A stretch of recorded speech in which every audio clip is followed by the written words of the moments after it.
नमस्कार, स्वागत है आपका अपने YouTube चैनल स्टडी विथ आनंद में। साथियों, आज हम आपके लिए लेकर आए हैं पर्यावरण एवं पारिस्थितिकी का भाग 3। साथियों, इसके पहले 2 भाग लाए जा चुके हैं।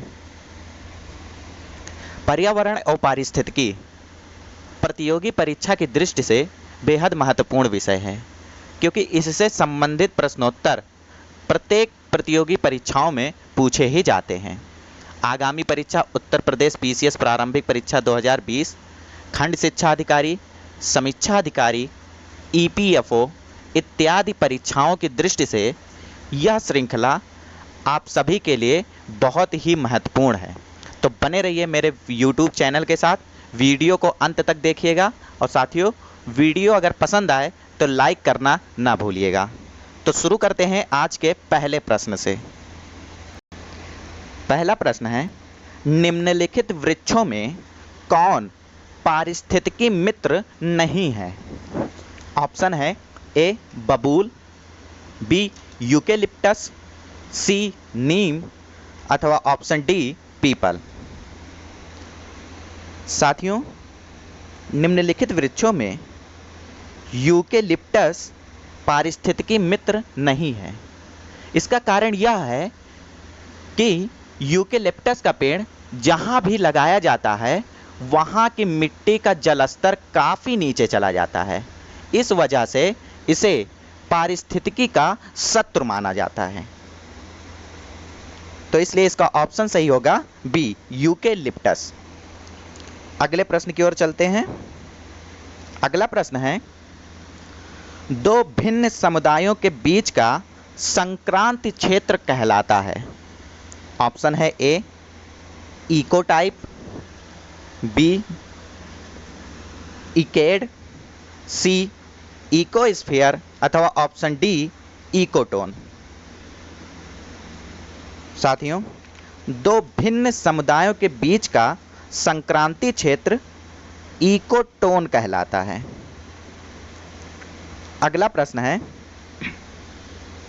पारिस्थितिकी निषेध अर्थात आला किस संकल्पना को प्रतिपादित किया था?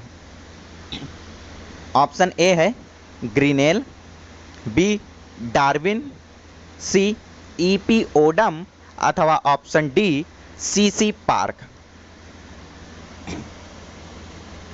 तो साथियों, पारिस्थितिकी निषेध यानी आला की संकल्पना को सर्वप्रथम जोसेफ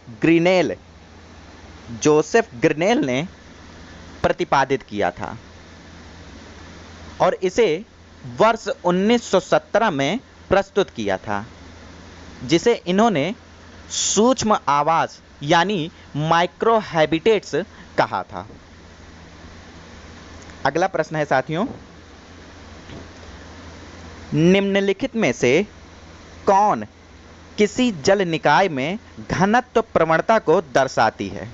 साथियों, यह प्रश्न विभिन्न प्रतियोगी परीक्षाओं में कई बार पूछा गया प्रश्न है। इसका ऑप्शन है ए एकोक्लाइन, बी हेलोक्लाइन, सी पिक्नोक्लाइन अथवा ऑप्शन डी थर्मोक्लाइन। साथियों,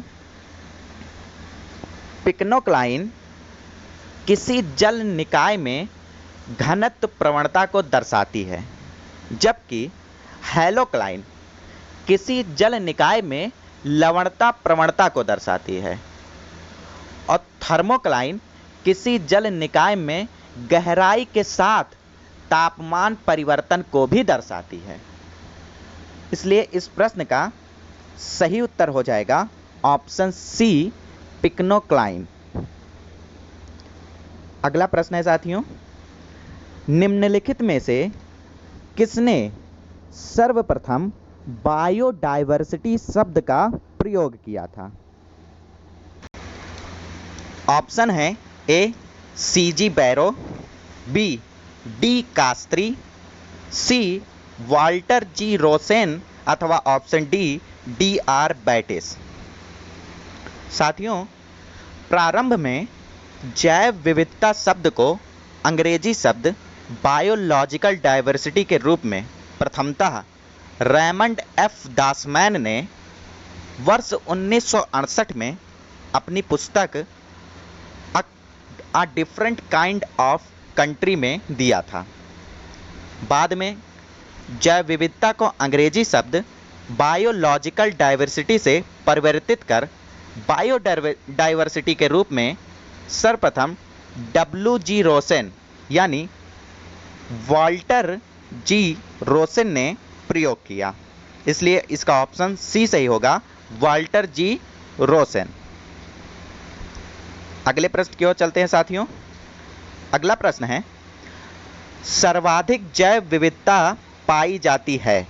ऑप्शन है ए टुंड्रा में, बी शंकुधारी वनों में, सी उष्ण कटिबंधीय वर्षा वनों में, अथवा ऑप्शन डी शीतोष्ण वनों में। साथियों, इस प्रश्न का सही उत्तर होगा ऑप्शन सी उष्ण कटिबंधीय वर्षा वनों में। अगला प्रश्न है,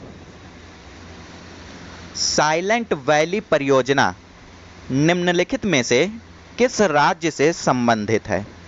ऑप्शन है ए उत्तराखंड से, बी केरल से, सी हिमाचल प्रदेश से, अथवा ऑप्शन डी तमिलनाडु से।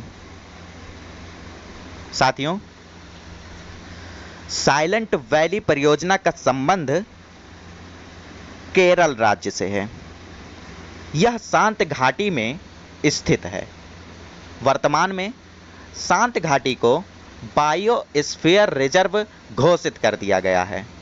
इस घाटी को वर्ष 1984 में नेशनल पार्क भी घोषित किया जा चुका है।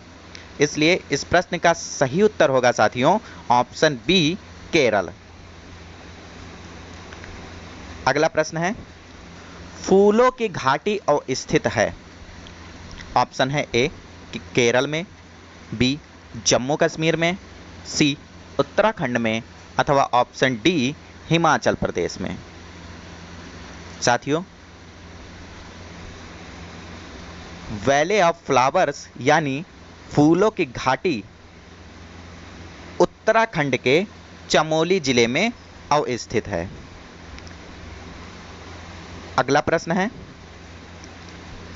जैव विविधता के संदर्भ में भारत में निम्नलिखित में से कौन सा क्षेत्र हॉट स्पॉट माना जाता है।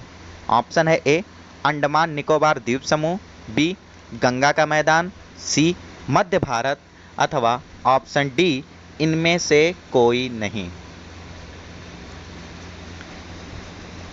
साथियों, हॉट स्पॉट शब्दों को सर्वप्रथम प्रयोग नॉर्मन मायर्स ने वर्ष 1988 में किया था। हॉट स्पॉट ऐसे स्थान को कहा जाता है जहां पर जातियों की पर्याप्तता तथा स्थानीय जातियों की अधिकता पाई जाती है, लेकिन साथ ही इन जीव जातियों के अस्तित्व पर निरंतर संकट बना हुआ है। जैव विविधता के संदर्भ में भारत में पश्चिमी घाट, पूर्वी हिमालय श्रृंखला, म्यांमार भारत सीमा एवं सुडालैंड को हॉट स्पॉट माना जाता है। साथियों, अंडमान निकोबार द्वीप समूह, म्यांमार भारत सीमा वाले क्षेत्र तथा सुडालैंड हॉट स्पॉट के भाग हैं। इसलिए इसका ऑप्शन ए सही होगा, अंडमान निकोबार द्वीप समूह। अगला प्रश्न है साथियों, निम्नलिखित में से भारत में कौन जैव विविधता का एक संवेदनशील स्थान माना जाता है।